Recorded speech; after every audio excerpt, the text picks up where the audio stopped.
And we are going to be recording this session for anybody who was not able to be here. All of our sessions will be recorded. We hope that you can attend them all, but we know that life happens, and if there's a time when you can't make a session, it is probably a good idea to try to catch up with the recording so that you can hear what some of the discussion was and keep up. All of the materials relative to this class, the reflections that you post on the forum and the videos of the class is all part of a closed group. So nobody else will be able to access this material other than people in the class, Jermaine, myself, and Pat Kahn at the Faith Development Office at the UU. There's Iris. Yay, Iris. So with that, I say welcome, folks. We are going to begin with a reading. Maine, am I leading that or are you leading that? I thought we were going to alternate. We are going to alternate, but somebody has to tell people what we're doing. So I'll do that. This is the fun of being in an online class. But coincidentally, Jermaine and I are both in the same state, which doesn't usually happen with webinar leaders. Usually we're on opposite sides of the country. So we are going to begin with a reading, and later on, we would like everybody in the class to have an opportunity to participate in an opening or a closing. And we have a Google folder, which you will be able to access through the class page. I'm not sure if the link is up there yet, but we have created a little sign-up sheet.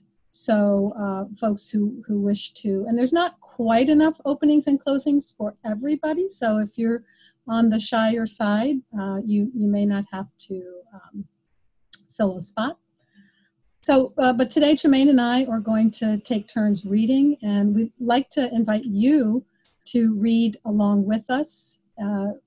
We'll read the standard type and invite you to read the italicized statements. And if you want to, open up your mic so that we can hear the chorus of voices, it would be lovely. Again, if you prefer to stay quiet, that's okay. So, Jermaine, would you like to start us? Sure. In this world, there have always been many opinions about faith and salvation. You need not think alike to love alike. There must be knowledge in faith also. Sanctified reason is the lantern of faith. Religious reform can never be all at once, but gradually, step by step. If they offer something better, I will gladly learn. The most important spiritual function is conscience, the source of all spiritual joy and happiness. Conscience will not be quieted by anything less than truth and justice. We must accept God's truth in this lifetime. Salvation must be accomplished here on earth. God is indivisible. Egi az isten. God is one. And so for these sessions, every time we meet, we'll have a breakdown like this. You'll have an idea of what the timeline's going to be. So we started off with our chalice reading, and now we're going to introduce ourselves to each other and eventually develop a covenant. So I like popcorn style. I don't like to dictate who gets to go when. So as you feel moved, unmute your microphones and introduce yourself to us by sharing your name, your preferred pronouns, and what location you're in, what congregation you serve, and what the size of your program is, small, medium, or large, or if you work at a fellowship or offline someplace as a affiliate congregation. So who would you like to start? Here's Megan. Welcome, Megan.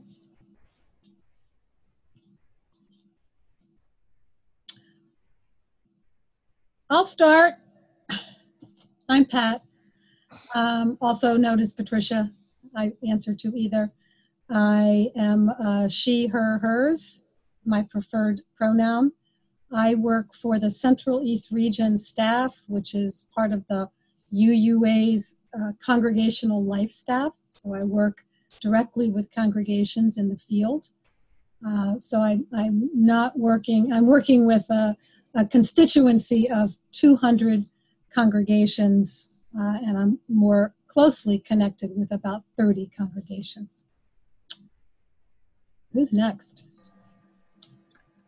I can go next. Great.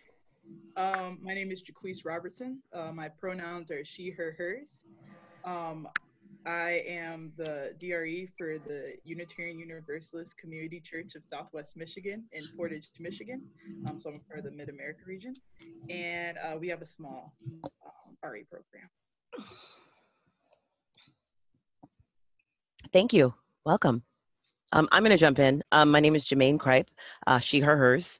My congregation is Beacon Unitarian Universalist Congregation in Summit, New Jersey, which is about 30 minutes outside of New York City. And the size of our program is actually large.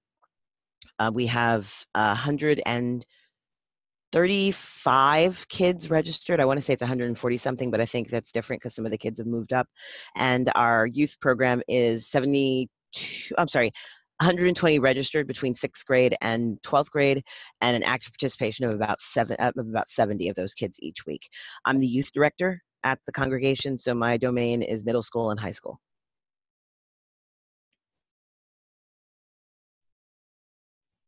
I can go next. My name is Heather. Pronouns she, her, hers. I am the DRE at Unitarian Universalist Fellowship of Gainesville in Gainesville, Florida.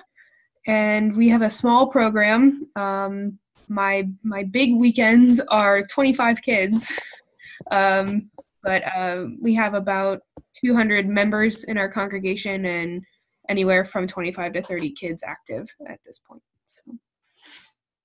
Cool. Welcome.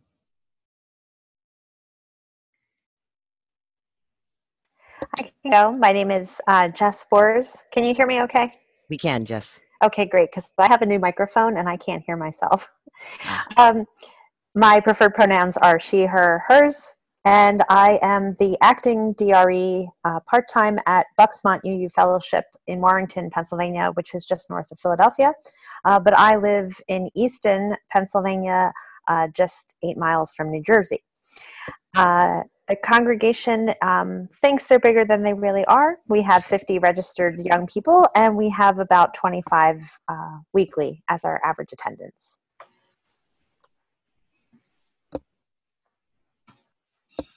And I am Laurel Whitehouse. I am, I prefer she, her, hers. I work for the congregation in Milton, Massachusetts, which I think of as medium, and I'm I oversee nursery through high school.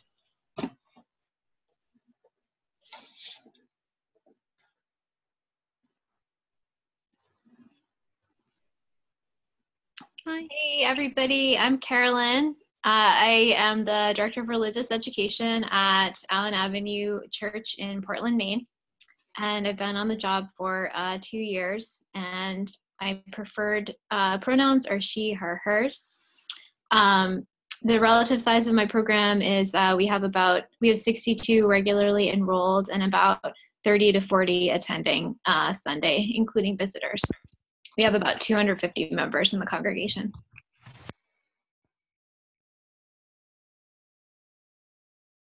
Hi there, my name is Beth Moss. I am the Director of Religious Education at First Unitarian Church in Chicago, Illinois. I prefer he, she, her, hers for my pronouns. I've been the DRE here only for a couple of months, but I previously served as the DRE in Cedar Rapids, Iowa a couple years ago. Our program here is on the medium size of small. On an average Sunday, we have, I'd say, about 25 students in attendance, depending on whether we're counting owl or not. So that's it. Thank you. So a few more of you guys left, so jump on in. Don't be shy. Okay, so I'm Iris. I use she, her, hers, and the relative size of my congregation is like, we have like 300 members. And I'm having a lot of audio trouble, so hopefully you can all hear me. We can. And where are you located at? I'm in Montclair, in New Jersey. Thank you. So Jenny's having some mic trouble. So Jenny, just go ahead and just check in on the chat. And we'll read it for you. And Amy has joined us, and I think Megan has not checked in. Where's Megan? Hi, sorry. My name is Megan Ross. I am a member at West Shore Unitarian Universalist Church. We're a large congregation. I'm not sure how many youth are in our program. I'm a member of the board, and I've been teaching Sunday school there for over 20 years. I am a trained facilitator for Our Whole Lives and for Spirit Play, and I'm also doing a trip to our partner church in Romania this summer, so that's one of the reasons I'm taking this class. That's great. Yeah. Enjoy the trip. My congregation alternates every year, and I'm going to be going not this summer but next summer, so I'm excited to hear more about what your trip entailed, if you have an opportunity to share when you get back. I'd be happy to. So I'm going to pop in on Jenny's behalf and just say her pronouns are she, her, hers, and she is at Southwest UU in the Cleveland area. It's a small church with about 90 members and 35 registered children and youth. So welcome, Jenny. Welcome. And Sarah and Amy. Hi. Hi. Can you guys hear me? Yes. Okay. Yes, Amy. I had some mic trouble this morning too. So I'm Amy Brock. My preferred pronouns are she, her pronouns. My congregation is the UU Church in Vancouver, Washington. We have about 250 members and 70 registered children at this moment. Super. Cool. And I guess Sarah's last. Yep. Audio problems. I am an interim at the Unitarian Society of Santa Barbara. Oh my goodness. 500 members, 40 kiddos. I hope that you are safe with all of the weather and climate concerns that have been happening in your area. I have California family, so we've been following it very closely. Yeah, you guys be safe out there. It's nuts. All right. Well, thank you.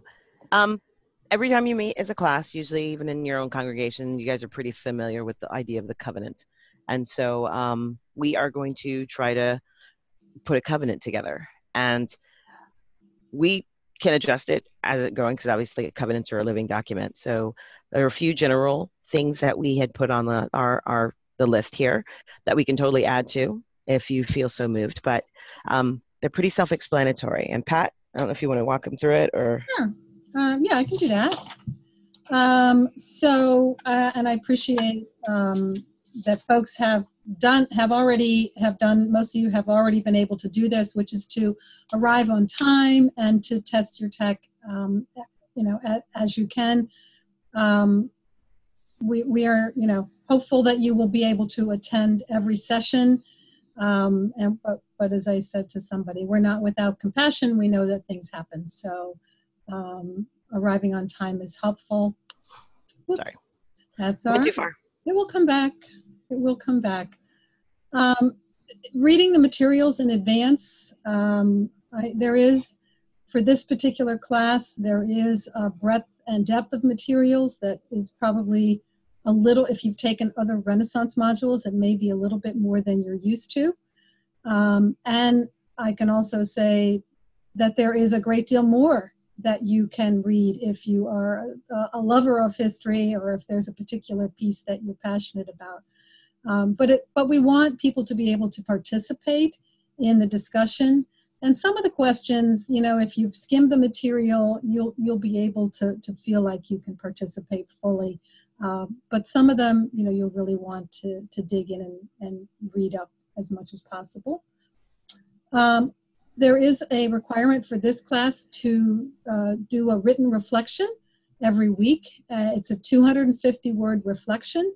Basically, what we're asking you to do is to think about the reading, to think about the discussion that we've had in class, to consider ways that either you've been moved, excited, enthused, and how you might use that in your work. How might that enthusiasm translate into something, a way that a story that you can tell, a curriculum you might want to look into?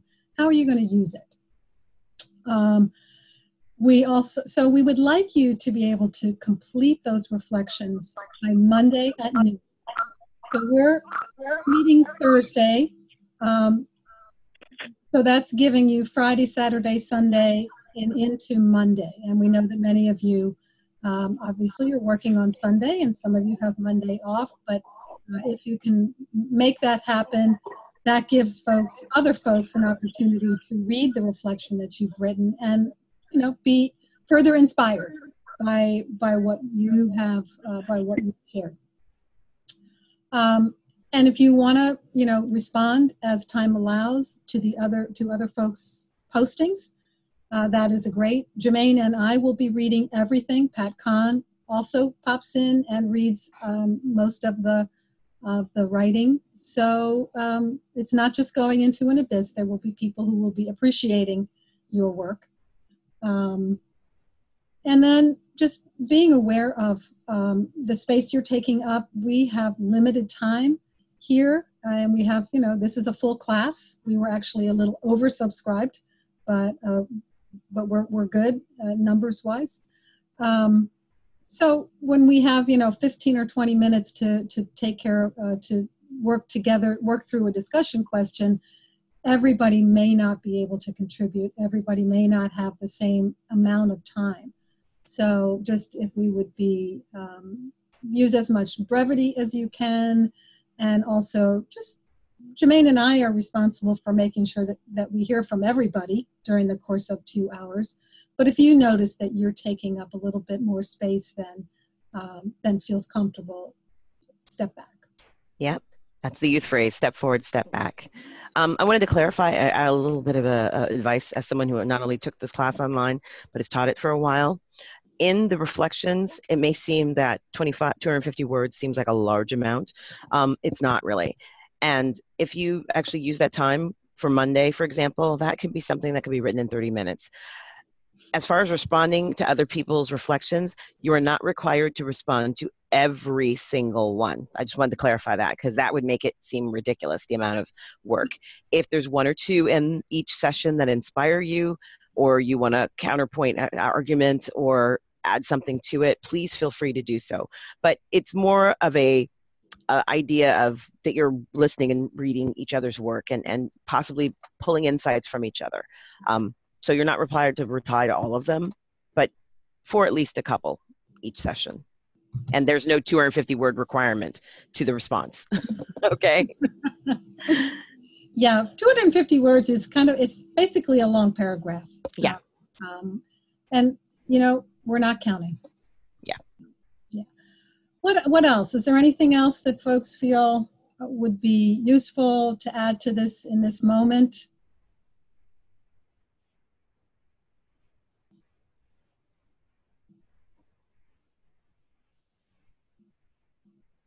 All right.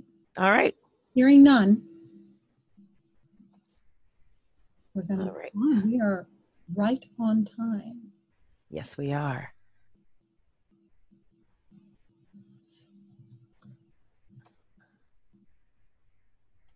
Closing that one. So session 1, heresy. By definition, heresy is something that is against or angers folks in leadership of the church. And you know that we are those people. I mean, one of my favorite songs within the congregation is wanderer worshipers, lovers of leaving. If we have a problem with something, we have no problem sharing our piece and leaving if so moved. So we're hoping that you don't find the movement of leaving the thing you take from this, but that you look and examine and really reflect on the various pieces that we've taken from many faith traditions.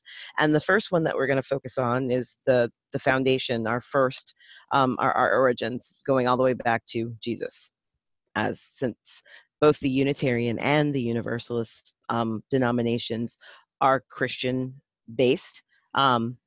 They have obviously evolved over the years, but that is where they came from. So Jesus is a cornerstone of both of those faiths. And if you, I'm pretty sure Jesus has been fairly studied as religious educators for you guys, but it began really with his death and the idea that your faith is can be utilized as a physical or a active participation. He was definitely one of the first social justice warriors we ever had, and he put himself out there, and it didn't end well. So he was crucified by the Romans for basically undermining the state. But you all know the story was told by the leaders of the church that were threatened by his idea that all people should be treated fairly. There is no real leadership except for God, and that people should live lives of helping and treating each other kindly and equitably. And that was just no way. Jewish leaders like their hierarchy, and so do many other people. So Jesus was the crux of it. Fast forward about 40 years, Jerusalem is still under the Roman rule, and the temple is destroyed as a kind of a blow to the culture as well as the consciences of the Jewish people, trying to break their hearts and hurt them. In the end, it actually didn't end up working in their favor. Jews thought of new ways of being faithful and figured out ways of practicing their faith, sometimes in secret, and they still continued their lives. But the figure of Jesus actually also ended up being a little bit alternate in there. There's a great book that I read, has something to do with Francis David and Michael Servetus, called Out of the Flames. And one of the things it talks about is the idea that divinity of Jesus was not really brought into play until this period, around 70. And further on when the temple of the Council of Nicaea, which gets organized. Jermaine, yeah? Should we be seeing the timeline? Are you seeing it? No, I'm not. Oh. Are others seeing the timeline? No. Oh, wait, I have the share on there. Let me pause and resume it. Okay. Resume the share.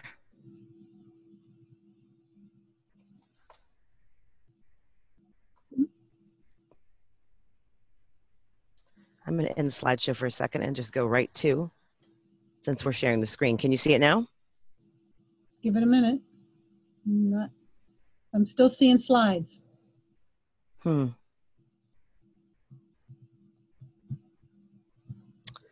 Technical difficulties, folks. I'm going to stop the share for a second and see if I can figure out what's going on, because that makes no sense. I just had it open. Did folks have a chance to look at the interactive timeline around while you were doing your reading? Yeah, that was created by two previous participants as their final project. They were part of the pilot group, and it has been honed over a number of years. So nobody should feel intimidated by the fact that that was somebody's final project. Okay. All right, we're going to give it another go. All right, let's see.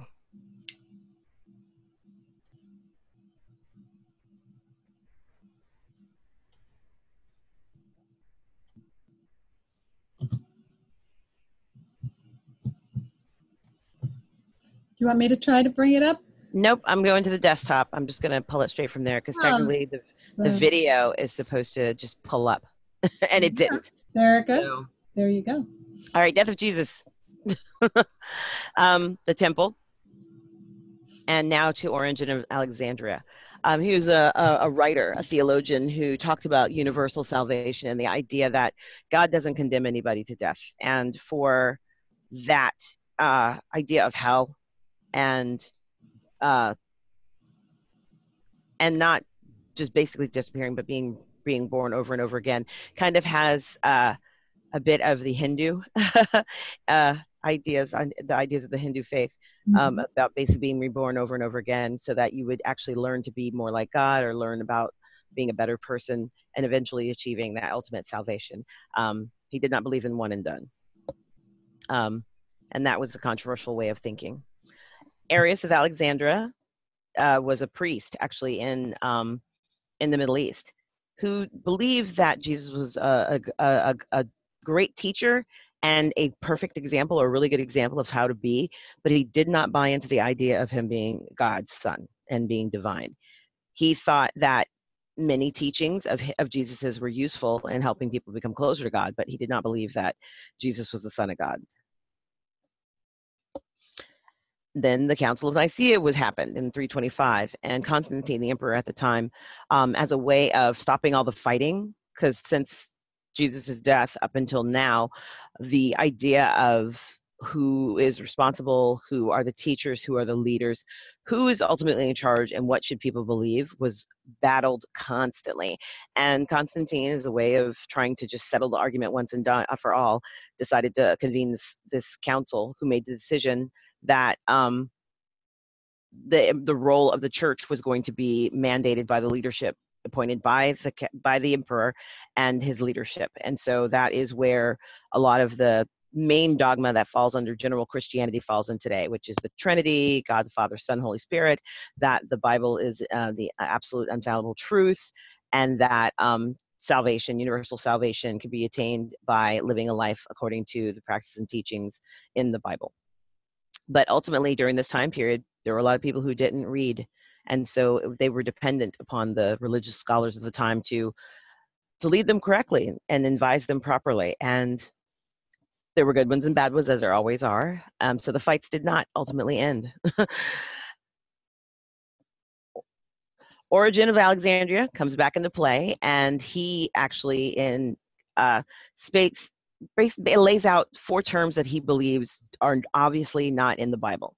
And as a scholar, he researched it and backed it up with scholarly teachings. But because of the council in Nicaea, it was considered heresy. In particular, that that we exist in a previous state versus being brand new creations by God, and that our bodies are transformed into something ethereal at our death and at the resurrections, that even all bad people, when Jesus comes back, even if they don't follow the teachings and live a good life, they are going to be saved. They'll receive salvation because of Christ's death. And that really angered a lot of people. And so he was declared a heretic. Generally, that was the practice of people who questioned the leadership in the Christian church up until 1400s, when Gutenberg's Bible was finally published. Owning a book was a precious item. Nobody who was a farmer or a shopkeeper or someone who had very little income really could afford books, because they were written by hand. And obviously the labor that went into it made it where if you actually owned books in your house, it was a sign of wealth.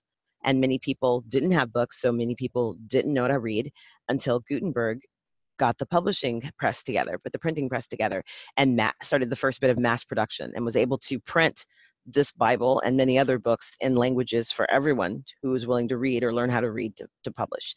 And that's when people also started to question a little bit more, or be able to get answers for themselves and not depend so heavily upon the church leadership for guidance. You've all probably, as you use, heard the story of Francis David. He was the advisor and a mentor to King John Sigismund of now what is Transylvania, of that portion of Hungary. And he represented the Unitarian position in a 10-day debate that was led in front of King John Sigismund. And at the end of the debate, his arguments were so strong that not only did King John approve the idea that you don't have to be a believer in God, the Trinity, or whatever, you can believe what you want so long as it doesn't hurt anyone else. And he then converted to Unitarianism. So he is known, King John, as our first Unitarian and only Unitarian king. And Francis David was directly responsible for that. Michael Servetus was another strong leader within the movement. Michael had the political juice. His family was wealthy. He was a practiced doctor and physician, and he was at one time very tight with John Calvin.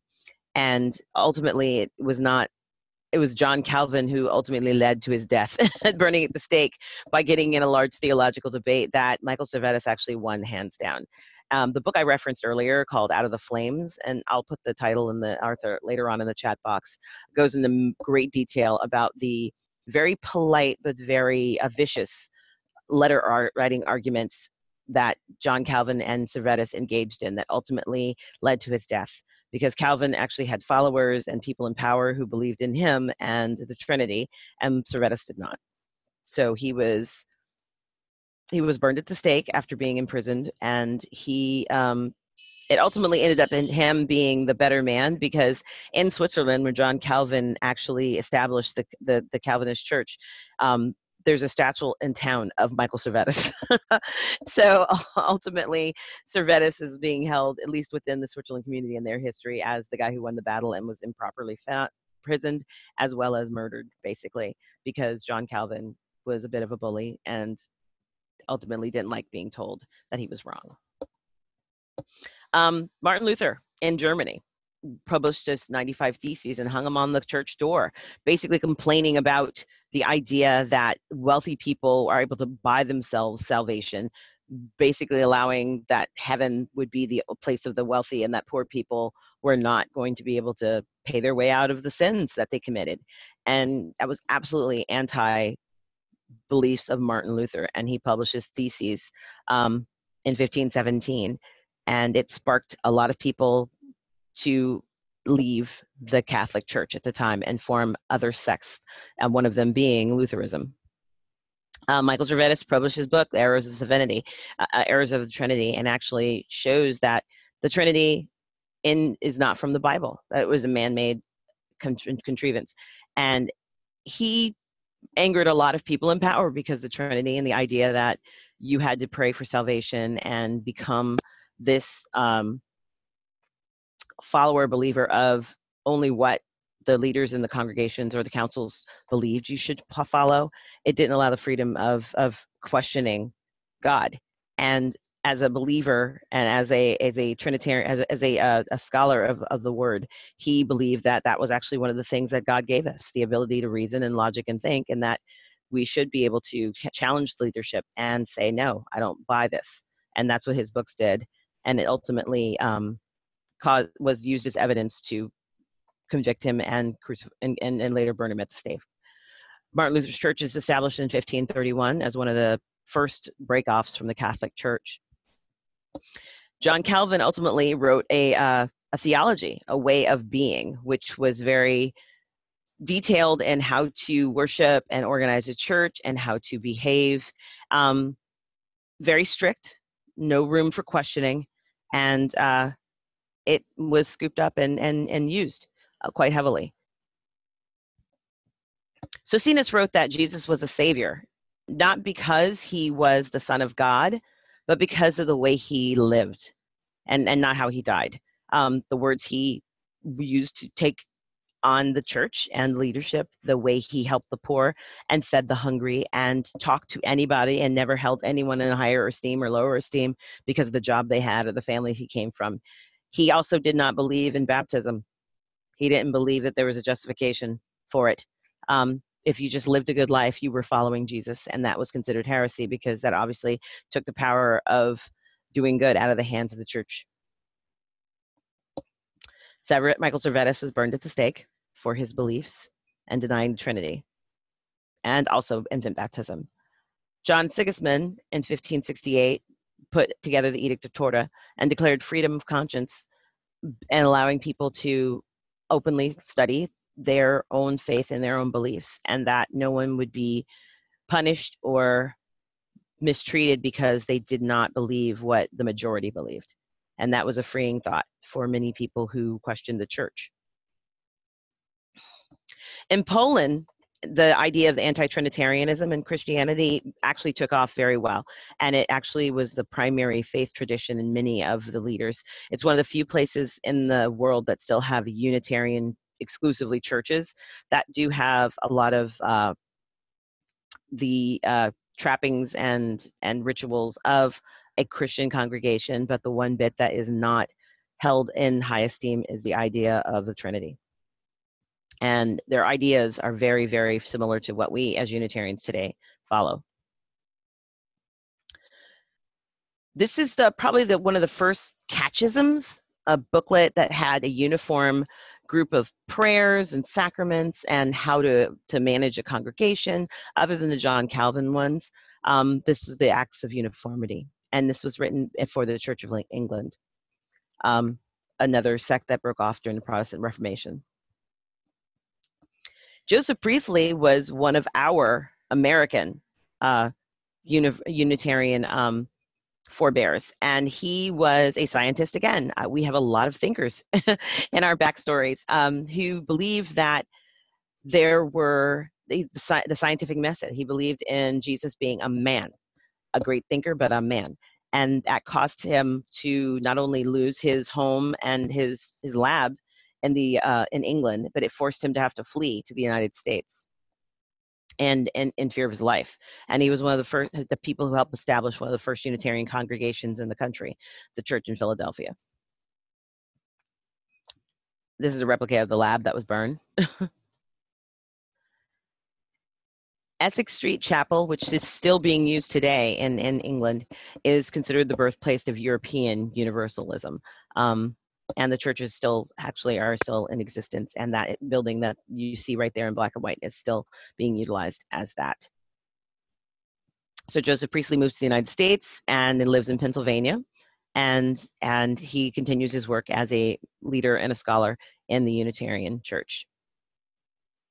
And that was the timeline. So the question to be asked of you guys is, what did you learn about Unitarian and Universalism from your readings in this session, and what most intrigued you? And because this class is so big, we are going to break you guys into what's called breakout rooms and assign you all pieces of the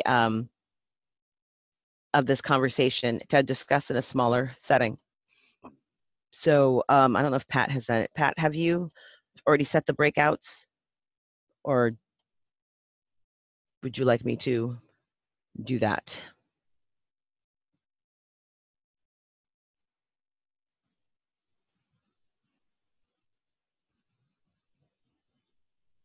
Pat is on mute. Pat, you're on mute. You're still muted. Yeah, I did not yet do the breakout rooms. I thought we were going to do the opening discussion with the whole group, and then when we got to going deeper, we were going to. Okay. Is that?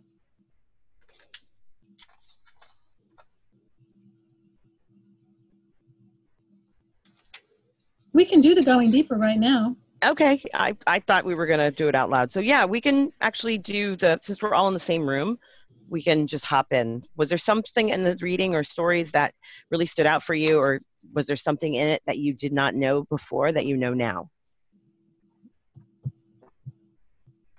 As a relatively new UU, I was very pleased to realize how many heretics were our founding members. That made me very happy. Kind of that going against the grain and making people think from the get-go really spoke to me, I guess. I liked it a lot.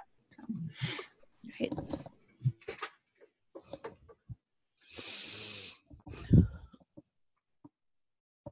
The flames.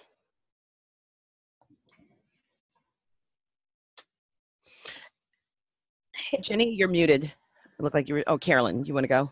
Okay. Hey, yeah. To me, like, this is the parts and pieces where, because I became a UU in 2006, and most of my church education was as an adult.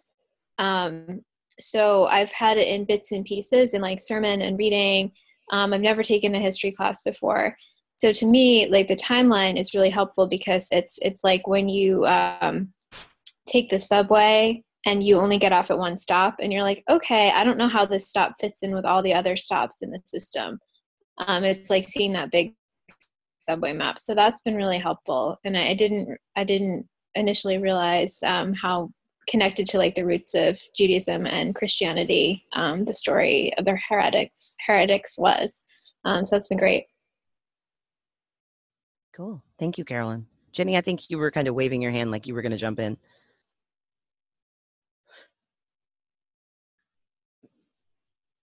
Let me unmute you. There you go. Try it now. No, we still can't hear you. Oh, you put your hand down. I think I just heard you. Can you hear me through my phone? Yes. That's me the 330-212-9573. Okay. Sorry. I guess a couple things that really struck me was the idea, how far back the idea that Jesus was a human and teachings were important to be followed, and that he was a fine example, but a human still. And what was it in Alexandria? I forget the name. There was Origen and Arius. Origen and Arius. Those ideas and the four premises that went that far back in time was just very interesting to me.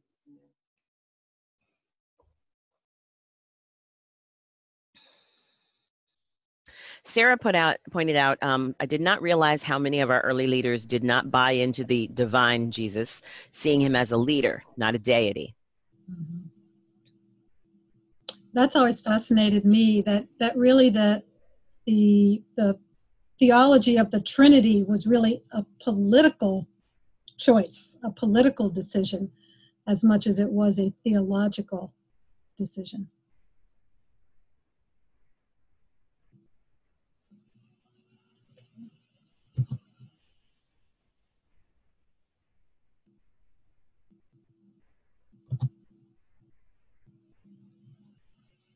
Anybody else have any?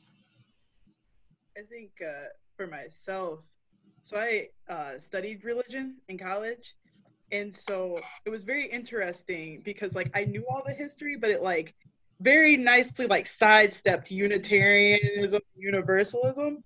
So as a relatively new UU myself, it was nice to see where it fit in. I was just like, oh, this is where this pops up and all of that. So that was the most interesting thing for myself and very fascinating. And I'm going to read a little bit more about that. I'm really interested to read that book that you suggested.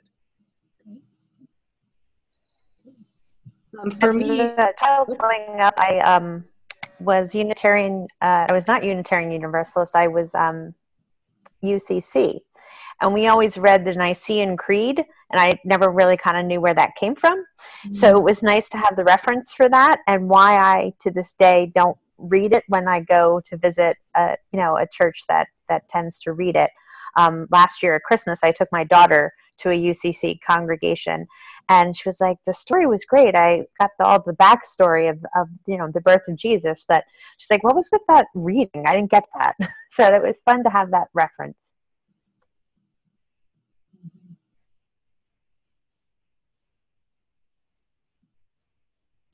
That said, I thought it was interesting to be reminded of the clear delineation between Unitarian and Universalism. Yeah, I mean, our histories really only came together in the 20th century. I mean, we were, the Unitarians and the Universalists were connected long before they merged in 1961, but they did have, separate paths, separate and distinct paths. So I was raised Unitarian Universalist, so some of the stories, it was nice to revisit them and examine them a little bit more deeply. But I especially liked reading about Judith Sargent Murray. I hadn't known her story that well, and I was really impressed with just her strength and all of the things that she did in a time when women were so oppressed. Yeah. And that's the funny part about, I think, Unitarianism and the idea of Jesus' divinity. If you are a true believer and a follower of Jesus and the specific things in there, he had an entourage of women that were a part of his movement. They weren't just Mary and Martha, the cooks and the hostesses and everything, but from my reading, I like to read the Jefferson Bible and the American Standard Bible because they cut out a lot of the fluff and the these and the thous, but they also pull the divinity and the Trinity right out of there. The disciple who Jesus loved was the disciple who Jesus loved, comma, and John. In some interpretations, they hold John as the disciple who Jesus loved, when in fact it was Mary Magdalene. So the idea that the first persons who saw him, even coming out of the grave in the Trinity story of him being divine, were the women. But in leadership and throughout the history of the church, or early foundations, absolutely forgotten or relegated to the sidelines as the help. Heather put down, she hoped not only the interesting stuff that Sarah pointed out, but that they considered religion as just another way of exploring the universe, not just, it helped look at the world with a brand new set of lenses. It is interesting, how many, even going back to Michael Servetus, who was a doctor, how many folks who, in terms of their intellectual life, were really grounded in science and rationalism. It is interesting how that is a part of many of the folks that we lift up as, sort of important characters in our story did come out of a more rational way of looking at the world. Yeah. Jess is doing the Edict 450 this Sunday. Woot! Okay. Yeah, Edict of Torta. We're having everybody, or not everybody, but some congregations are having, big parties to celebrate the 450th anniversary. So, a good time to learn a little bit more about it. Yeah. Yeah. Do we want to move into our going deeper section now and the breakout rooms? There are a couple of questions that I think we need to show on the slide. Let me minimize this and pull that slide up again. There it is.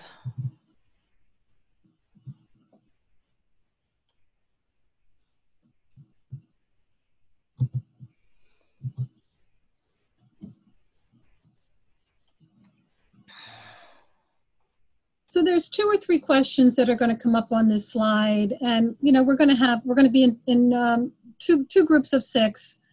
So it may be, that we can't get to 3 different questions. So I think folks just let the conversation flow organically and respond to the questions that intrigue you. And next slide. So we're going to be talking about, what about kind of focusing in on this first part of our history, from basically from the time of Jesus through the time before Unitarian Universalism comes to America. So what are the stories that still resonate? And I think some of you may have touched on that already. How are we, what are the strengths and challenges of being liberal, a liberal faith, of being acting against the orthodoxy? And what part of the stories are still relevant for us today? How can we simplify and not get bogged down in obscure theological arguments? Oh, who does that? All right. So, you're not going to be able to see these questions. So, if you want to just jot down a note or two about what you might want to chat with your small group.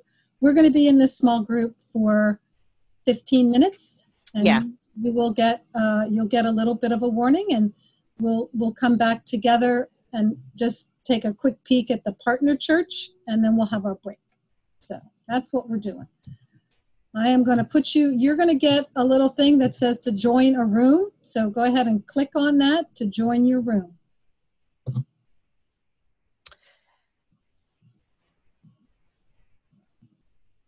And Sarah wanted to remind us that she's chat only. So whoever's in the room with her is going to have to read her comments. Yeah. All right.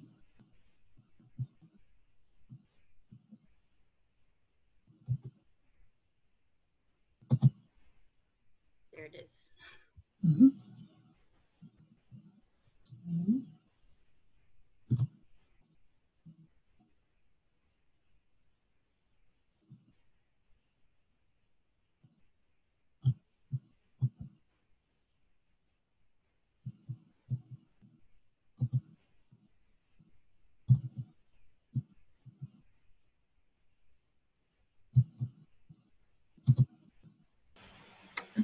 Hello. No. We were just saying we think Sarah can only do chat still. Okay. And then the number is Jenny, I think. So if we assign Jenny to the other chat, she's going to be in both. Okay, I gotcha. So Jenny's phone is the 330, and that I think so. That needs I think to she go. said that. Okay. So I'm going to move Jenny to breakout room 1. Okay. Thank you for that.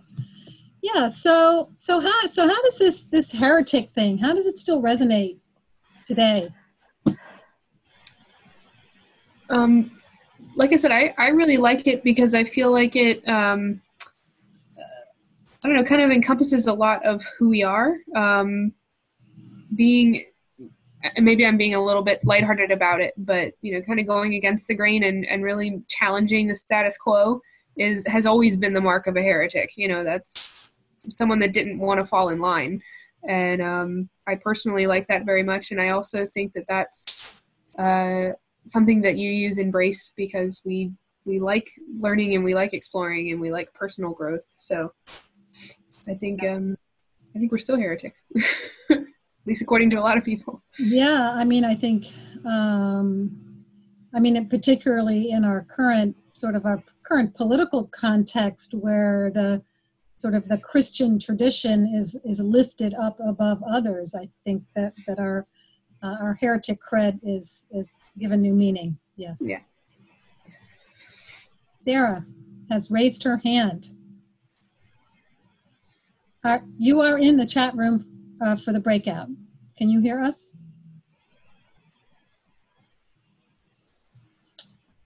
Oh, yes. You're in a chat group with Beth and with Heather and myself, Pat, Megan, and Jess. And I can read your chat. So if you have thoughts, I don't know if others can see your chat. I think just I can't.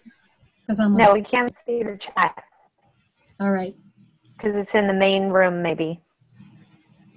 Yeah. Well, it's popping up on my screen because I'm a host. So as we're chatting, Sarah, feel free to to write in the chat and to listen. Okay.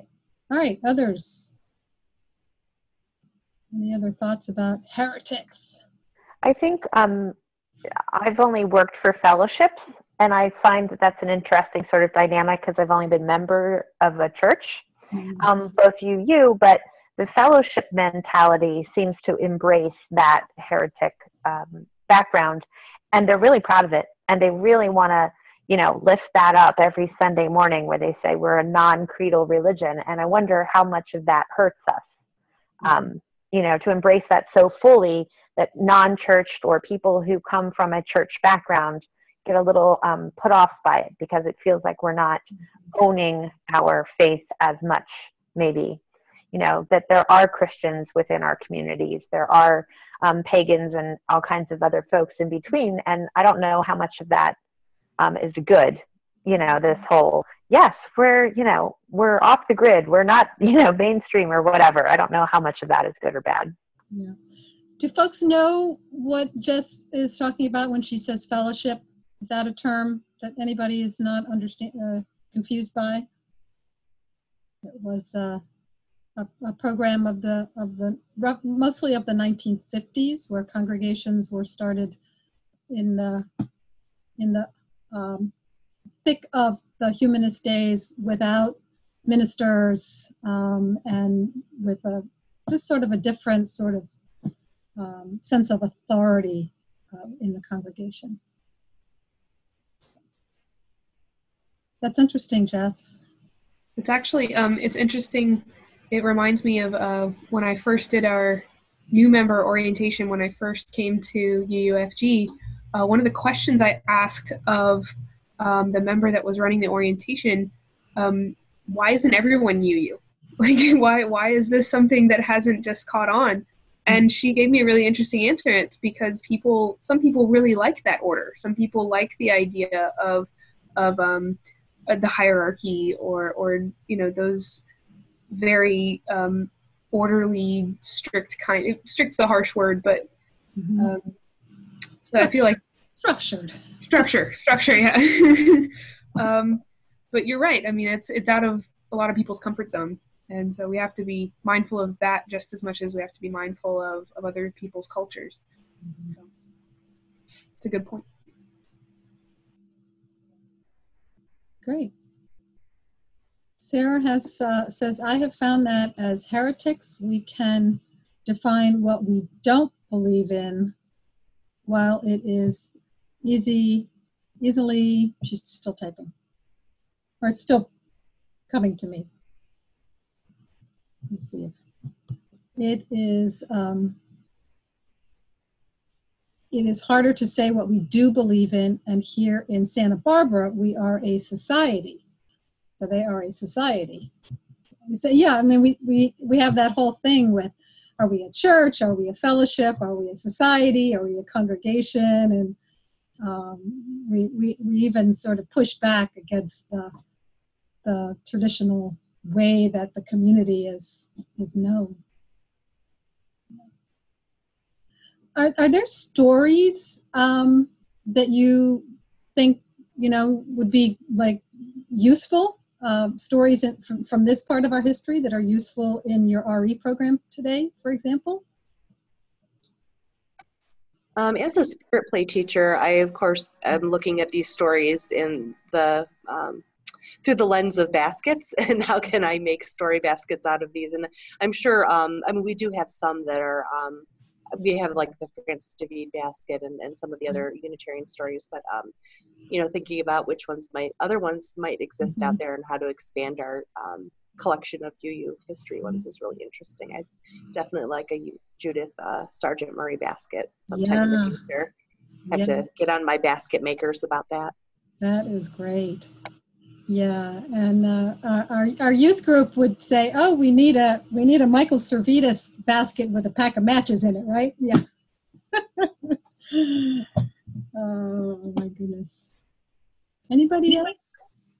I would say in general it's useful to have it as background knowledge. I feel like with a lot of the online curriculums, in fact, even especially the early childhood ones, there is kind of a lot of UU history, and that way, you're not learning it as you go along with the kids as someone who's not from Unitarian background. So. Yeah, definitely.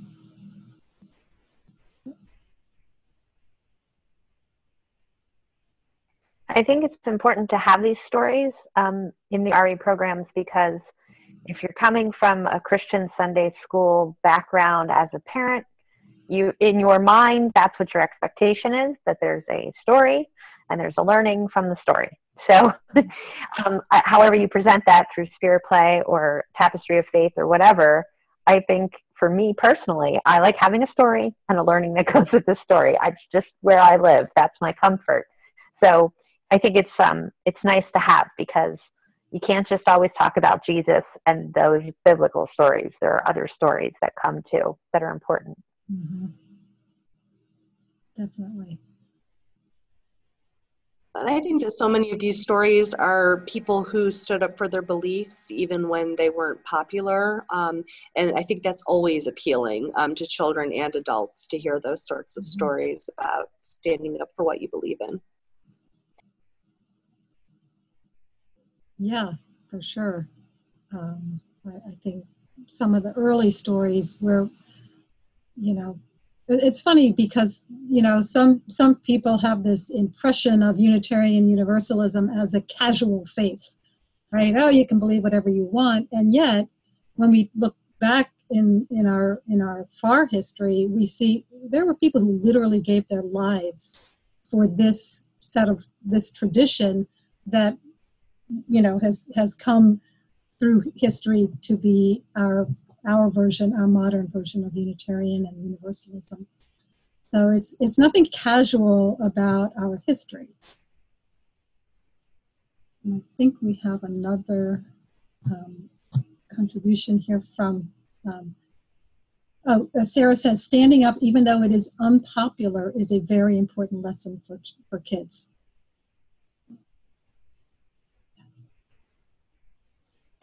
You know, as we're talking about this, it feels to me like of recent history, we do Rosa Parks stories, we talk about MLK, and we talk about all those kinds of things, and non-bullying, non-violence, anti-oppression, all those types of stories are evident 400 years ago. And I'm wondering how many of them we can give new breath and new life to and bring into our current day storytelling for our young people. Mm-hmm.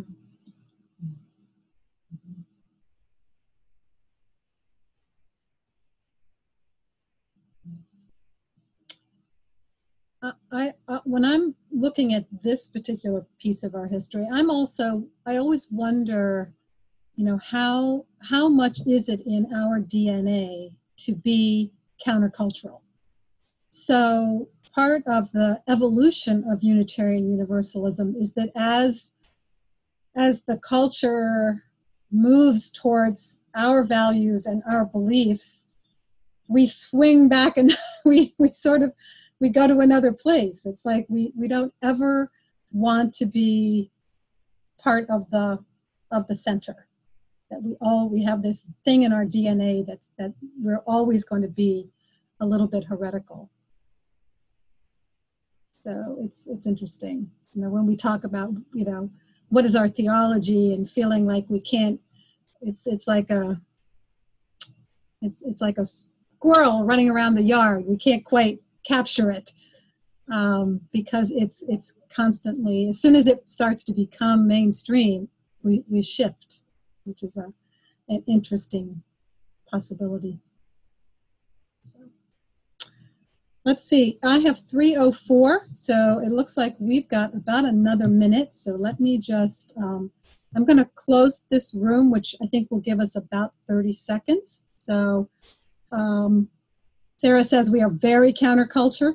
Here in California, our beliefs are mainstream. Yeah, I think that's true.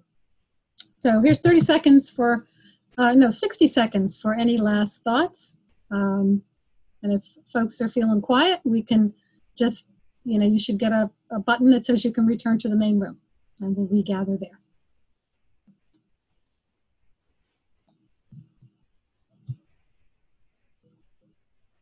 I'm going to be counterculture and leave the room early. That's fine. Perfect.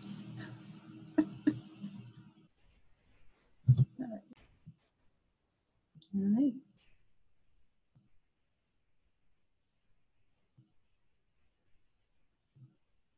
So Megan, did you say you were getting ready to go to Transylvania?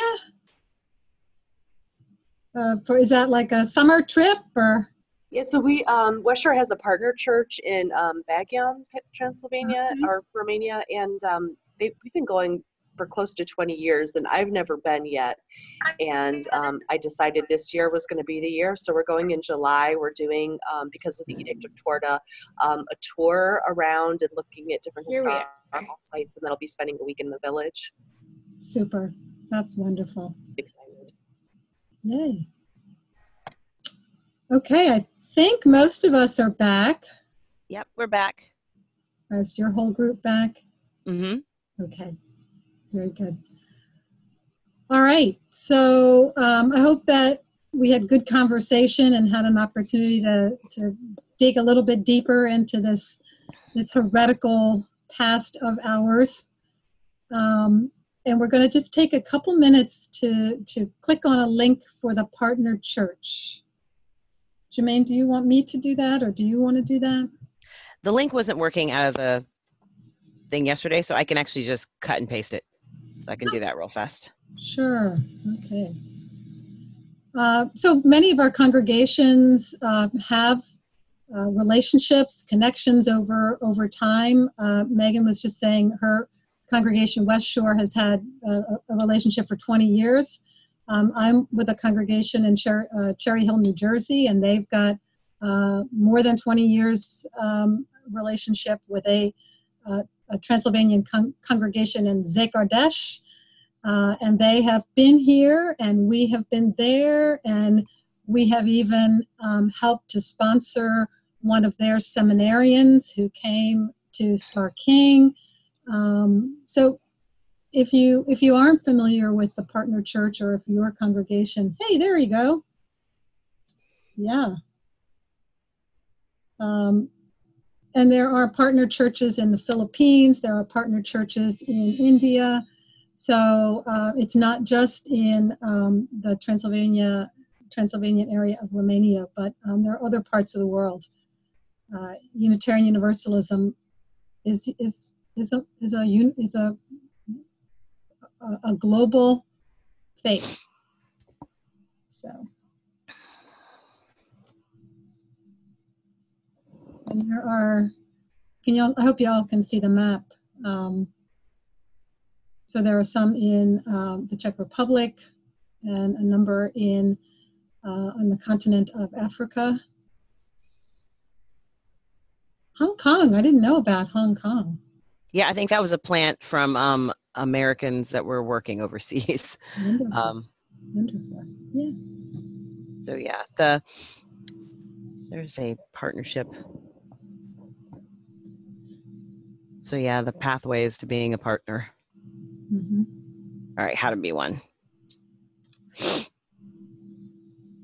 And so yeah, you guys can explore this at your own leisure if you haven't already gotten it. But obviously, they've got ties into it. How you can turn the lives of the founding of these churches into the stories for RE classes and being a partnership with it. So there. Yeah. And I know that in my congregation, of course, not everybody is able to take the time or expend the cost to go to Transylvania to visit. So we have, there are a number of folks who are pen pals. So we encourage folks to just communicate in writing. And of course, things like Zoom and the internet have changed a lot of how we're able to communicate with people, in a totally different culture, and people that we may never meet and never be in the same room with.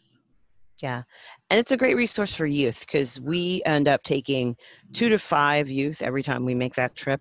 And every time our partner church makes the trip here, they bring about that same number. So our youth group has a monthly Skype call with the youth group in Transylvania in our partner church, Baroque. Yeah. Yeah, and for many Unitarian Universalist congregations, sometimes there's a little bit of a sense of isolation, like particularly if you are in a rural area, but even if you're in an area where there are other congregations, we're not always so good about really reaching out and connecting with other congregations. And part of that is our congregational polity, that there is this organizational, institutional separation between congregations. But we have, what we call sometimes, like, people think of themselves as UU, but in fact they're Cherry Hillitarians. They really don't have a broader perspective. And so, to open up the eyes of children and youth, the idea that, UUs are not just here, our little enclave, our little group, but really are all across the world, it can be a really exciting and eye-opening conversation. So I recommend you explore that. So it is time for our break. We are going to take a 5-minute break. So, that's not long. It's enough time for a bio break, get up and stretch. We will be back at 3:16, according to my watch.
as we begin to return,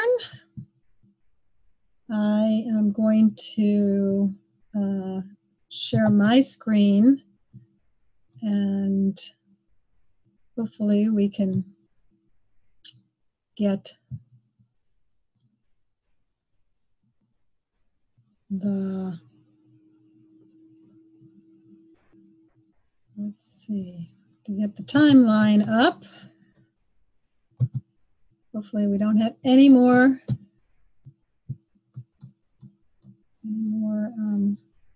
technical challenges here. Sharing the screen.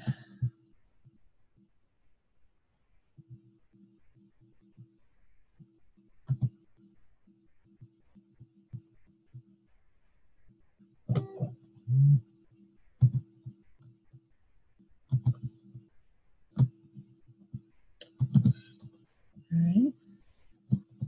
Let's see if this works.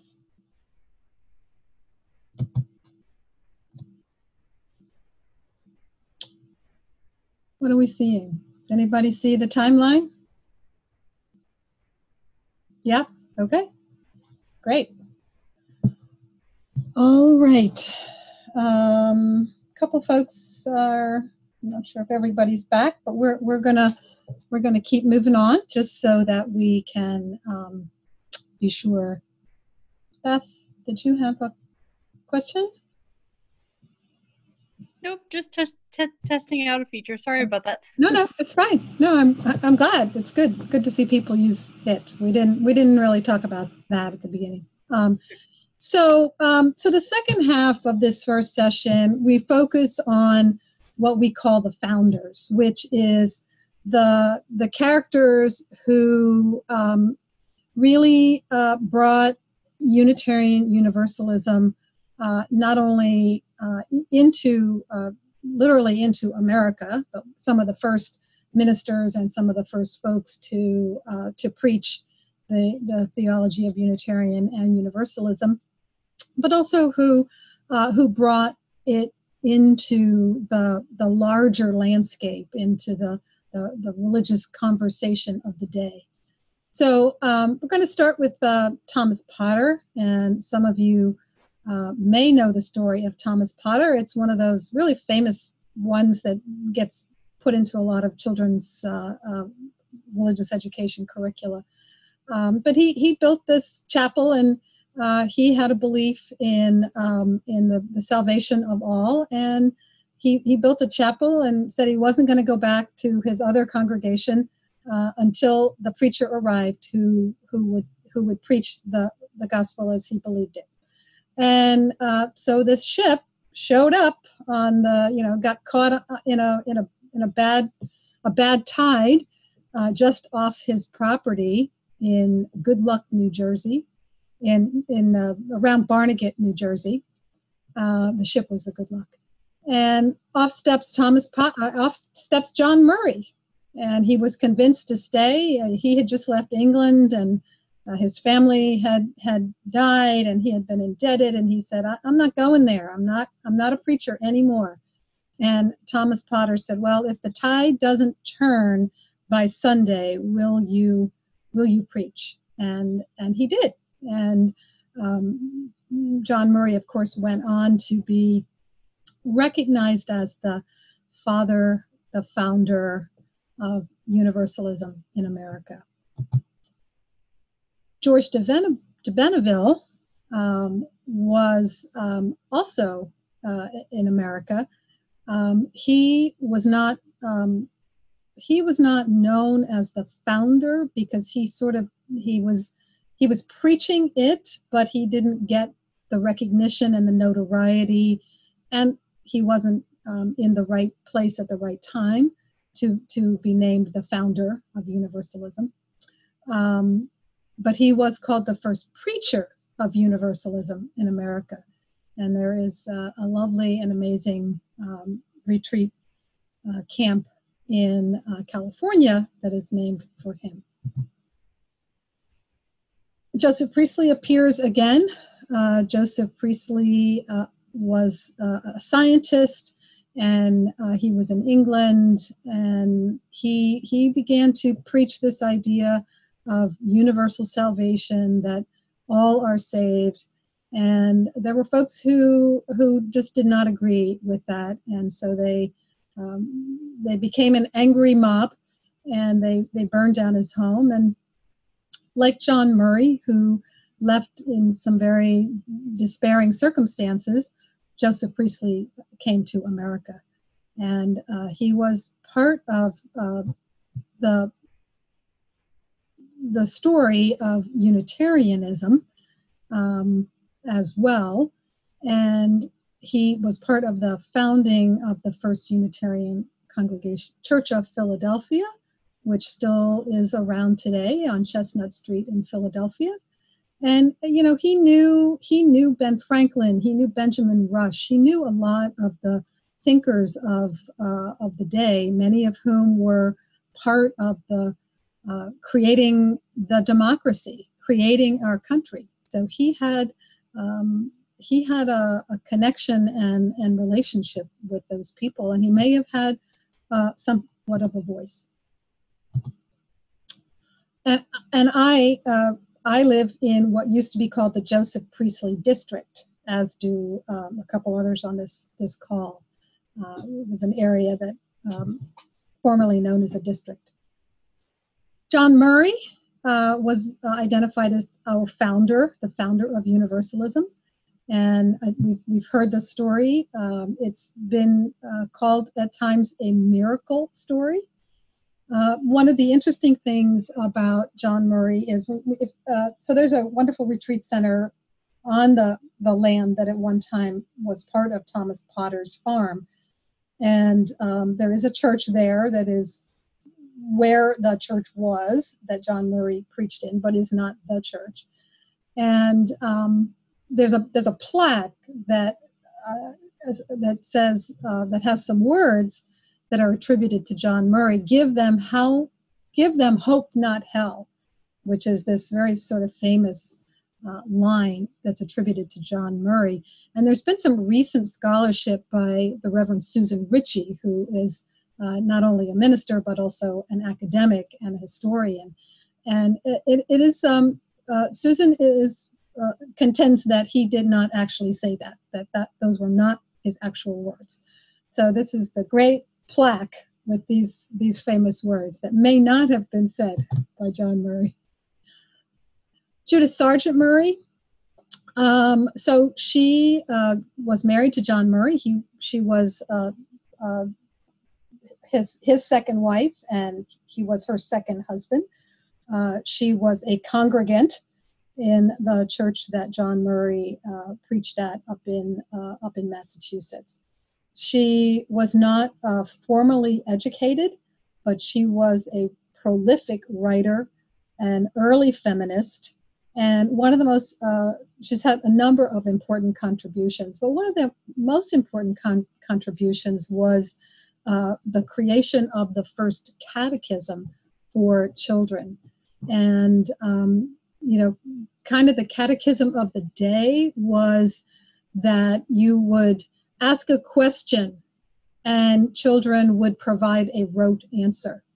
And she flipped that and created a catechism where the adults posed the question and the children were invited to offer answers. And of course, there was some structure to it, but it kind of flipped that and gave children some agency in their own, learning, their own faith development. And that was really the first evidence we have of that kind of thinking. Another really fun thing to know about Judith Sargent Murray, she long outlived John Murray, and she some of her most important work was actually sort of creating the persona of John Murray and really preserving his work and helping to really give him a place in the history of Universalism by making sure that his works were published and that they stayed available and they stayed in the public, in the religious landscape. So she had a lot to do with John Murray becoming the star of Universalism, which is kind of an unusual role for a woman of the 18th or 19th century. The other thing, she was a prolific writer, both letters and essays, and much of her work was lost until she moved from Massachusetts down to Georgia, Natchez, Georgia, where she lived until her death with one of her daughters. And in 1984, there was a home near by where all of her writings, a huge cache of her writings were discovered. 1984. So for over 150 years, a lot of the writings, the letters, some of the essays of Judith Sargent Murray were just left in somebody's attic. So it's an amazing story, and we're glad that her words have come back into our knowing and understanding. Hannah Adams is another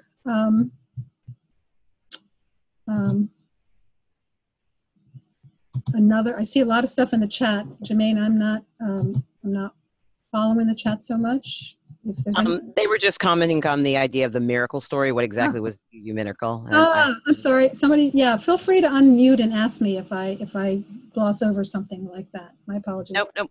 I threw it back in there. The miracle was the idea that the weather held the ship, the Good Luck, on that sandbar until after John Murray preached that sermon, and then when he got back on the boat, the wind shifted and they were able to leave. Yep. So that was the miracle. Yeah.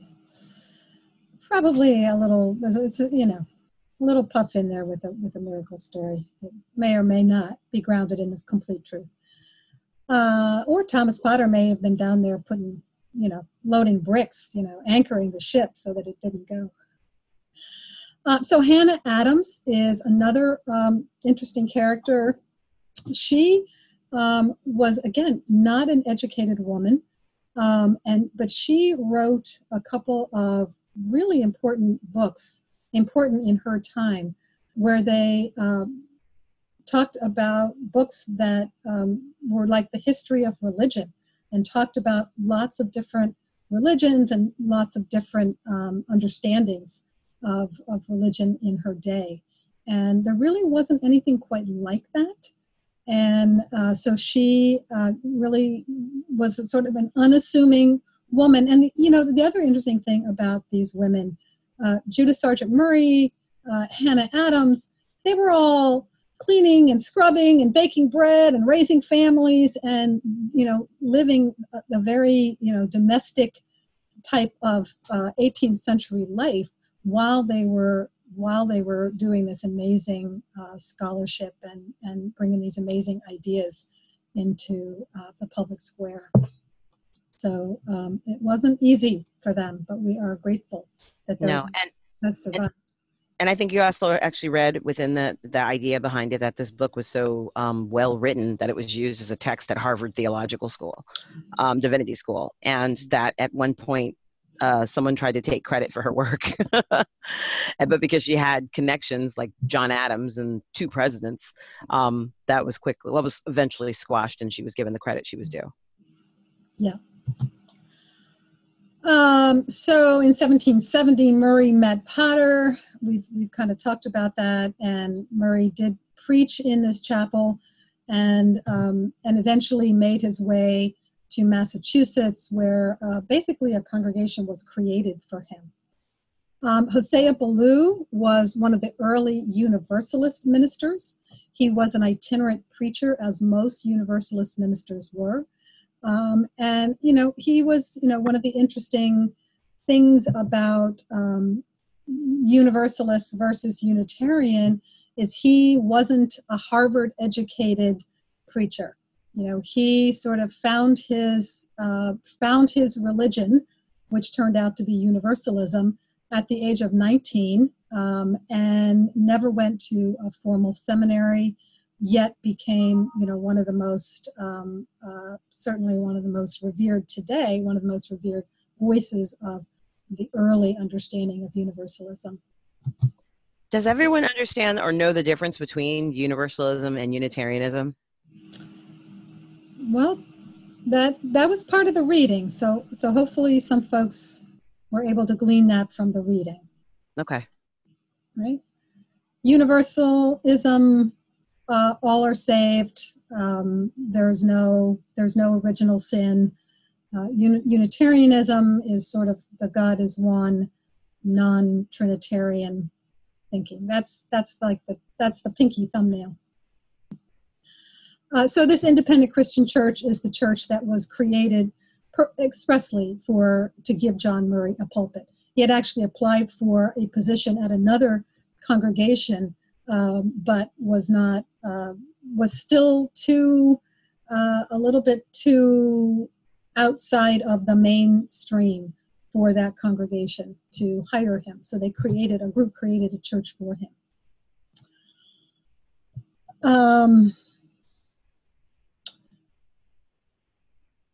Did the Unitarians still believe in saving of only the elect? So that's an interesting question. So theologically, no, but Unitarians were often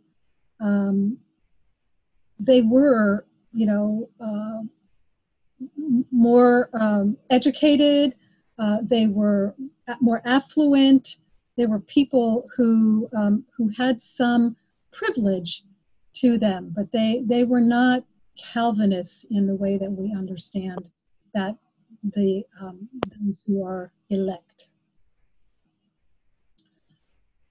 So now we're coming, does that sort of help, Jenny? We're actually I think we'll talk a little bit about that. Trying to think if that comes up again. So we're moving now towards William Ellery Channing. William Ellery Channing really is, as it says here, the single most important figure in the history of American Unitarianism, which is interesting because, he lived in 1780 through 1842. So does his understanding of Unitarianism still resonate, or are we stuck in some hero worship or some older understanding of Unitarianism? Those are sort of rhetorical questions. So he gave a couple of really important sermons, and I think we're going to hear about them soon. Judith Sargent Murray, again, wrote the Universalist Catechism for children in the question and answer format rather than in a rote, there's, particular answers. So the Gloucester Universalist decision was a really important decision. It made way for this understanding of the separation of church and state. In those days, everybody practiced, everybody was part of the standing order. So everybody was practicing, very similar. And so the taxes, the monies that were collected by the church actually went right to the state. And so at some point, this group said, hey, wait a minute, we're different. We have different understandings, and we want to hire our own preacher. And in order to do that, we need to have some agency over our own funds. And so that is sort of when they said, okay, we're going to separate the monies that we collect for the running of the town and the state from the monies that are used for the parish or for the local congregation. And that, of course, became part of our nation's understanding of democracy, although we know that is under threat even today. The first Universalist convention happened in Oxford, Massachusetts. So it's interesting, the Unitarians early in their history were really not interested in being institutionalists.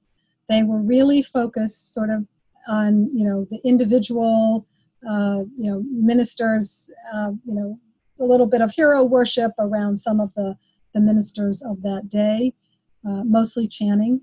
But the Universalists, they were like, wow, we want to gather.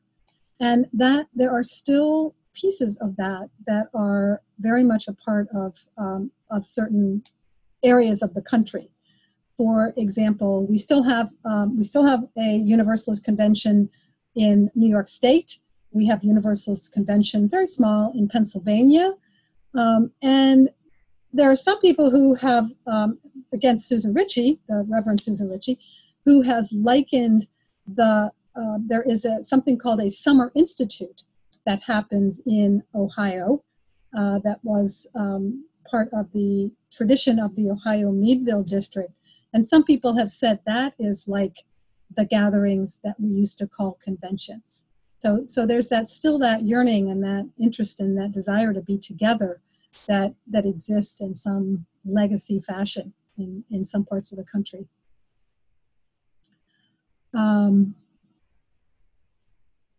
Yes, that Jenny's point, nothing had changed for those who came here from England. They only wanted the state. And that was one of the arguments against the Puritans, because most of the standing order and the congregations before the Unitarians really declared themselves had come from the Puritans. So there was a touch of irony there, yes. We do have some founders and writers who were connected to the Constitution. Benjamin Rush was a Unitarian. I'd have to look that one up, but that's a great question. Again, the conventions move a little faster. Joseph Priestley is coming up again. Yeah, he came and helped start the first Unitarian church in Pennsylvania. Aidan Blue started this, the Restorationists and the Hopedale community, which there's a small story about that. That's not as big of a story as some of these others. So we're going to pass by Aidan Blue for now.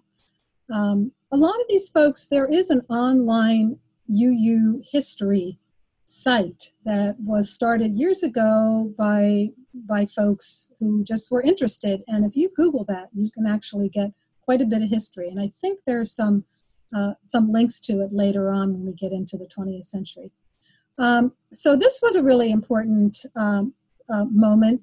This was Henry Ware, and he was liberal minister, liberal versus Orthodox, and he became the elected theologian, sort of a standing professor at Harvard. And that was when the Orthodox folks who were more Orthodox realized that they were losing their hold on what the people wanted, what the people believed, and where they were attending church, and whose values and whose theology they were following.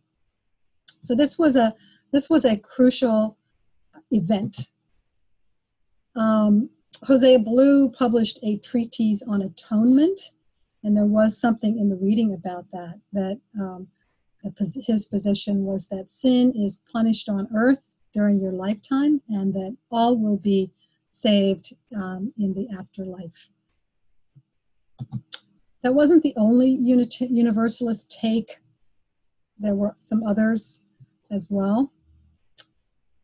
William Ellery Channing, who was a very diminutive and quiet, sort of, introspective kind of preacher, was invited to come to Jared Sparks' ordination at the new congregation in Baltimore, Maryland.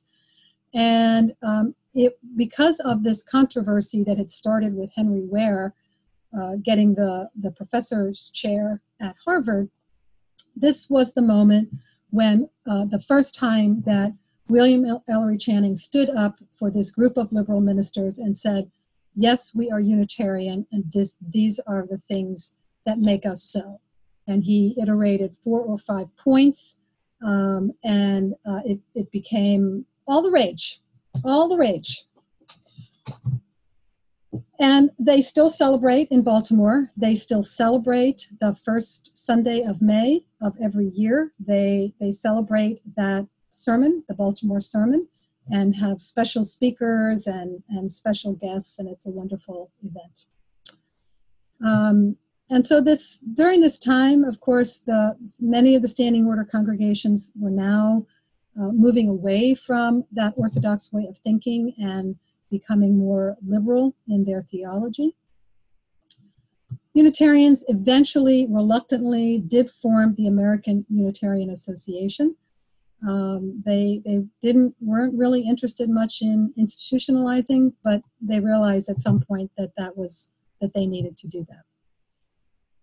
So that takes care of this particular area, this particular little chunk of time. And I'm going to stop my screen sharing. I'm going to try anyway. And we'll see what we can do here. Where is that? There we go. I'm working on 2 screens, so sometimes it gets a little confusing. Yeah. Are you all still seeing my? We are. My desktop. All right. There we go. You're back. You're back. Yes, and Sarah, to answer your question, Federal Street Church is in fact now called the Arlington Street Church. It had one name in between. I'm trying to remember what it was called, but it was renamed 3 different times. Yeah. Yeah. Yes. Okay, so we spend a lot of time on the timeline, but it's trying to give you a sense of how some of these things evolved, and of course there were things going on at the same time. The Universalists, the Universalists and the Unitarians, many of whom were in Massachusetts, many of them did not talk to each other. They had nothing to do with each other. They were sort of involved in their own group, and it's just interesting that here we are today. Right. So we're going to now take another few minutes, maybe 10 minutes, to do a quick breakout. Is that what we're going to do? Mm-hmm. All right. And then we're just about done for the day. So I am going to go back here and go back to the breakouts. And we're going to actually go back into that same breakout. Oh, the questions. Do you have the questions? I do. I have the questions, yeah. So they're right there. Yeah, before we go into the breakout room, so what we wanted to have you focus on just for a few minutes, which we've already talked about, is the role of women in helping to shape our faith in North America. And do you see, what similarities do you see in the roles played by Judith Sargent Murray and Hannah Adams? What differences? And how do we highlight the roles played by women in the way we talk about our history? And are the different origins of the 2 traditions significant today? And we'll just take about 10 minutes. So I'm gonna break you out.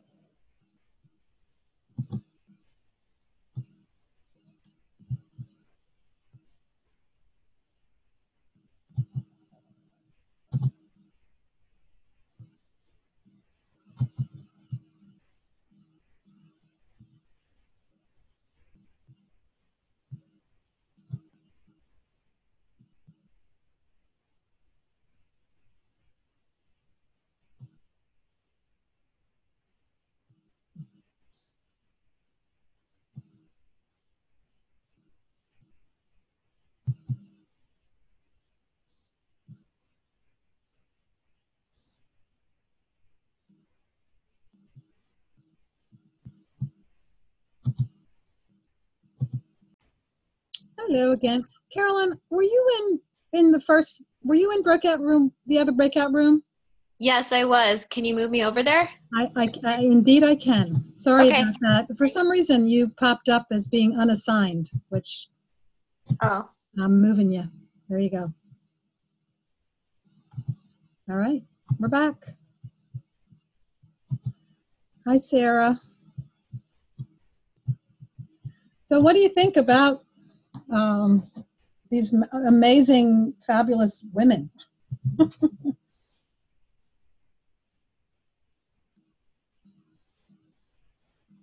Sarah says, lost to history.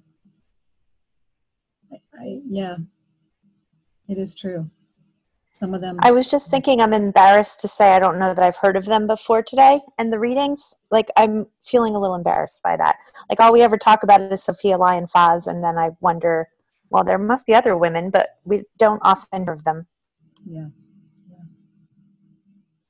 Yeah, Judith Sargent Murray gets mentioned sort of tangentially to John Murray, of course, even though she was really the stronger of the two in some people's estimation. And she's come back into the conversation with this unearthing of her lost work. That has really helped to bring her back into our history. Hannah Adams remains lost.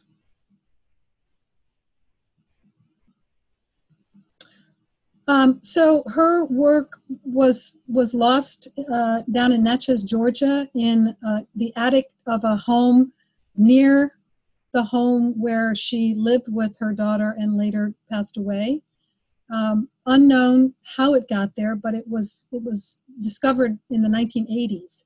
So it was lost for over 150 years, and there were just lots and lots, hundreds of letters. And other works. It is in the hands of a scholar. It's in the hands of a university. I can't remember off the top of my head. It might be the University of Georgia. I'm not 100% sure. It was found by somebody who was a scholar of hers, of her work. So I'll find that out. But it's like the Indiana Jones of feminist writing, right?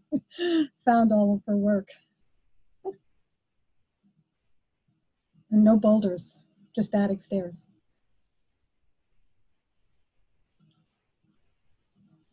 I feel like so many of the women from that era were, inspired and excited by that new freedom, especially, early colonial America, but were so overshadowed by the men who were the movers and shakers of that time as well. And so, they were married to powerful men, and so maybe they got a little bit more of a voice, but still, it just wasn't. It's interesting to me that we're still having to deal with how much that overshadowed them, how they got lost to history in the first place, and that we're not doing more to dig them out and say, these women had something to say, and there's a lot of times they said it and it still got lost. So it's powerful to me that's at least in a little bit coming back around. So people want to know their story. Yeah. Sarah asked if she was related to the painter. I assume you mean John Singer Sargent. Yes, I believe she was related to the painter. Yeah. Yeah, and some of it, so much of it was just, situational circumstances. Like, for instance, Hannah Adams, so her brothers were educated, she was not. But she was, at some point, she was taught to read, which many women were not even taught to read in that time. She was taught to read, and her father owned a store at some point in her life that sold books. And so she was self-educated. So had her father been a seaman or, something else, a businessman, instead of having a store that sold books, would we have this story and this history? And how many other women were there that didn't have an opportunity but had these brilliant understandings? Well, and that too, that if she was self-educated too, that someone didn't tell her to stop or force her to stop, because I feel like that probably happened more times than we will ever know. Mm-hmm. Is that they were actively silenced in their formative years to know, you can't read that. What are you doing? So it's Yeah, sad. I don't know about Hannah Adams, but I do know that Judith Sargent Murray, her early works were published under another name, because they said if you publish it under your name, first of all, it won't get published, and second of all, it won't be taken seriously. Yeah. So that was part of it too. Yeah. Yeah, it is sad. Anybody else, or any of these stories that kind of jumped out for you in this little section? A lot of people know Thomas Potter and John Murray. Hosea Ballou maybe was a new name for some of you. Channing. Channing was also the author of one of the most used readings for things like R.E. Sunday. He wrote The Great End in Religious Instruction. That is Channing's work. So he was a prolific writer, and so much of his work continues to resonate and make sense. If you really, it's hard to get through some of that 19th century, expression of language, but if you read his work, the Sunday School Address, it is all it makes so much sense, and so much of it is still true. It's really fascinating. Sarah says, I'd like to understand better the annual celebration that is done to commemorate the Baltimore sermon. Yeah, they celebrate this milestone, and usually somebody somewhat prominent in the denomination is invited to preach. And I don't know that it is that they're expected to offer words that will have as much, that will last as long as Channing's in our memory. But typically, it's a big deal to be invited to preach there. So. And the Baltimore congregation is a beautiful old downtown, lovely congregation, as is the congregation, which Joseph Priestley's congregation, the First Unitarian Congregation in Philadelphia, which is a beautiful. There's a very famous architect who's designed that building. It's not the same building, but it's the same congregation. But that building, they have Tiffany windows, and they have some original artifacts from some of the early churches. So I know that many of our coming of age youth go to Boston for the heritage trip, but there's so much history in other places. Philadelphia, there's a lot of Unitarian history. St. Louis, there's a ton of history. So we've had some folks in the past who have done their final presentation, have done like a kind of a coming of age trip for another area. Somebody did Washington, D.C., somebody did Philadelphia. So it's fun to think of how can we connect with our history in places that are geographically not only closer, but maybe more familiar to us and to our families.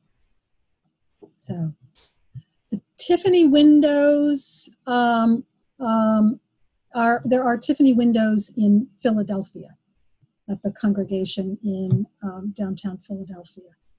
So they are lovely. We are just about out of time, so I am going to close this room, and we're almost done for the day.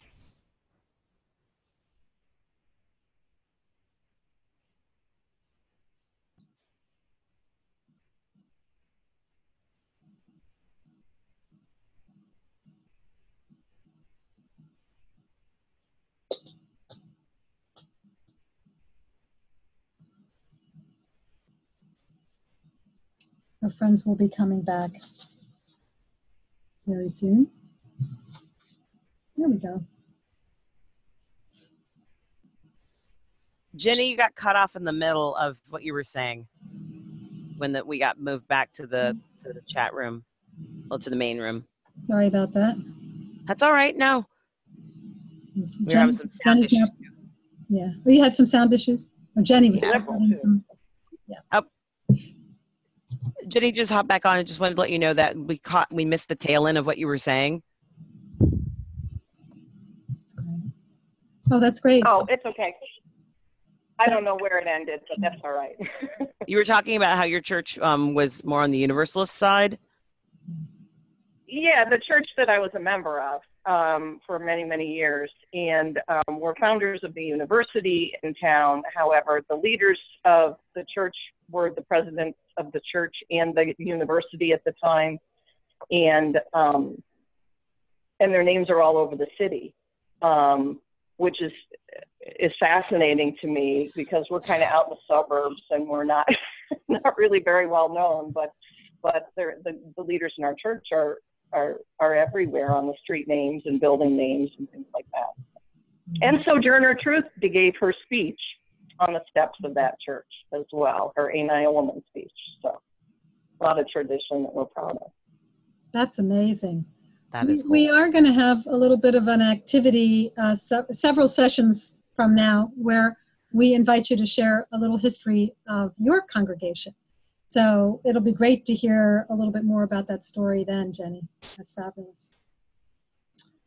So we only have a couple minutes left, and I just wanted to just point out to you one of the suggested readings, I believe, was to look at some of the readings in our hymnal, Singing the Living Tradition.